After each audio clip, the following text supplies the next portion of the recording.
Hello, നിങ്ങൾക്കെല്ലാവർക്കും Shiny Xavier YouTube പേജിലേക്ക് ഒത്തിരി സ്നേഹത്തോടെ വീണ്ടും സ്വാഗതം.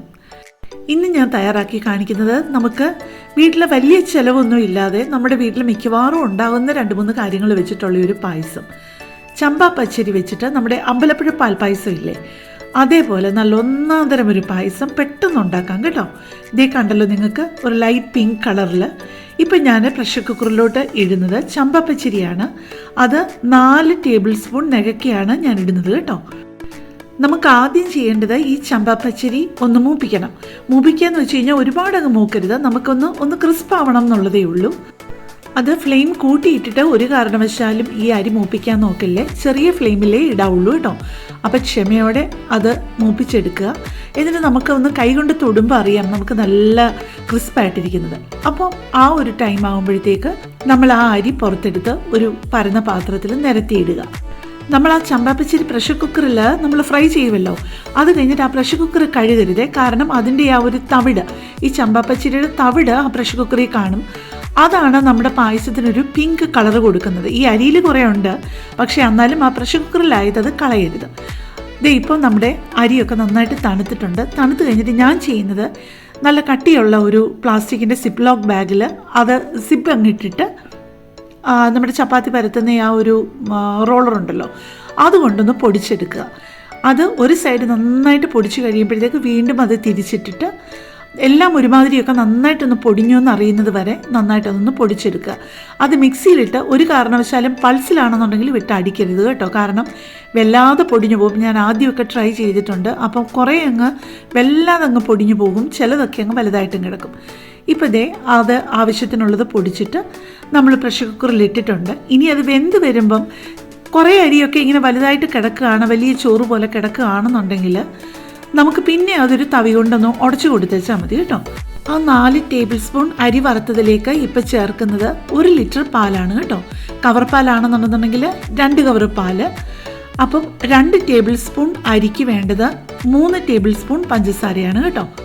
ഇപ്പോൾ ഞാൻ എടുത്തിരിക്കുന്നത് 4 ടേബിൾ സ്പൂൺ ചമ്പാവരിയല്ലേ, അപ്പം അതിന് 6 ടേബിൾ സ്പൂൺ പഞ്ചസാരയും 1 ലിറ്റർ പാലുമാണ് ഞാൻ ചേർത്തിരിക്കുന്നത് കേട്ടോ.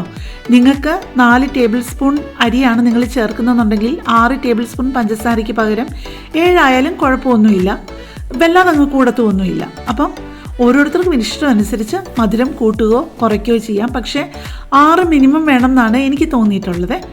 എന്നിട്ട് ഇത് പഞ്ചസാര എല്ലാം കൂടെ നന്നായിട്ട് നിങ്ങളൊന്ന് യോജിപ്പിച്ച് കഴിയുമ്പോൾ ആ പ്രഷർ കുക്കർ അടച്ചു വെക്കുക. ഉടനെ അങ്ങ് വെയിറ്റ് ഇടരുത് കേട്ടോ.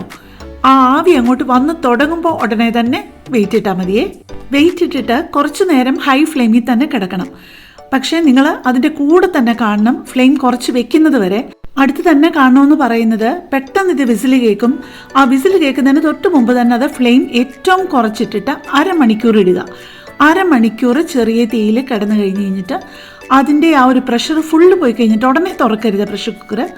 അതിൻ്റെ ആ പ്രഷർ ഫുള്ള് പോയി കഴിഞ്ഞിട്ട് വെയിറ്റ് മാറ്റി പ്രഷർ കുക്കർ തുറക്കുമ്പോൾ ഈ ഒരു പരുവത്തിലായിട്ടുണ്ടാവും. ഇപ്പം നിങ്ങൾക്ക് അതിനൊരു പിങ്ക് കളർ കാണുന്നുണ്ടാവില്ല, പക്ഷേ അത് ഇരിക്കും തോറും ഇപ്പം അധികം അങ്ങനെ കുറിയിട്ടുമില്ല. പക്ഷേ അത് ആറി വരും തോറും അതിൻ്റെ ആ ഒരു കളർ വ്യത്യാസം വരും.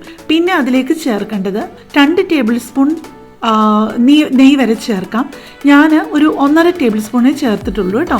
നിങ്ങൾക്ക് 2 ടേബിൾ സ്പൂൺ വരെ വേണമെന്നുണ്ടെങ്കിൽ ചേർക്കാം. എന്നിട്ട് പാട് കെട്ടാതെ നോക്കണം ഇത്, കാരണം നമ്മൾ പാല് ചേർത്തതല്ലേ. അപ്പോൾ പാട് കെട്ടാതെ നോക്കുമ്പോഴാണ് നമ്മൾ അതിൻ്റെ ശരിക്കുള്ള ആ ഒരു ടേസ്റ്റ് ഇതിന് കിട്ടുള്ളൂ കേട്ടോ. ശരിക്കും കണ്ടൻസ് മിൽക്ക് ഒന്നും ഇതിനകത്ത് ചേർത്തിട്ടില്ല എന്ന് പറഞ്ഞു കഴിഞ്ഞാൽ ആരും വിശ്വസിക്കില്ല, അതിൻ്റെ ആ ഒരു കളറും ടേസ്റ്റും കാരണം നമ്മൾ വേറൊന്നും ചേർക്കുന്നില്ല. ഏലക്കാപ്പൊടിയോ കാഷ്യൂ നട്ട്സോ റേസിൻസോ ചുക്കുപൊടിയോ അങ്ങനെ ഒന്നും ചേർക്കാതെ ഈ ഒരു 3-4 സാധനങ്ങൾ കൊണ്ട് ഇത്രയും നല്ല ടേസ്റ്റിൽ എങ്ങനെയാണ് പായസം കിട്ടുക എന്ന് തന്നെ നമ്മൾ ഓർത്തു.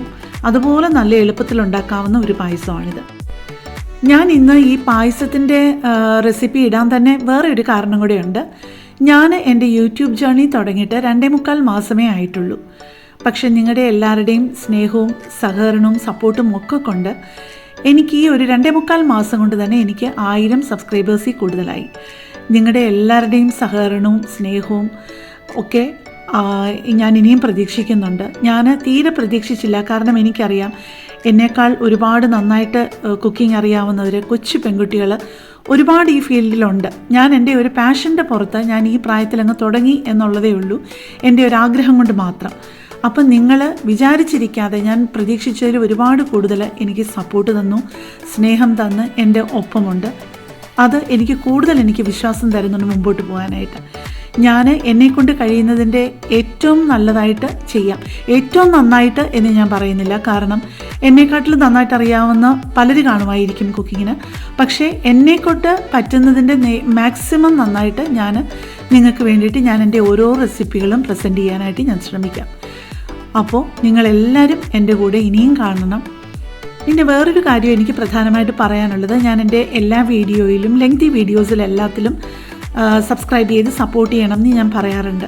അത് നിങ്ങൾ മറന്നാലോ എന്നോർത്തിട്ടാണ് ഞാൻ നിങ്ങളെ ഓർമ്മിപ്പിക്കുന്നത്, അല്ലാതെ നിങ്ങളെ മനഃപൂർവ്വം സബ്സ്ക്രൈബ് ചെയ്യാതിരിക്കില്ല എന്ന് എനിക്ക് ഉറപ്പുണ്ട്.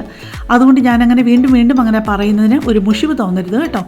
നിങ്ങളെ ഓർമ്മിപ്പിക്കാൻ വേണ്ടിയിട്ട് ഞാൻ പറയുന്നു എന്നുള്ളതേ ഉള്ളൂ.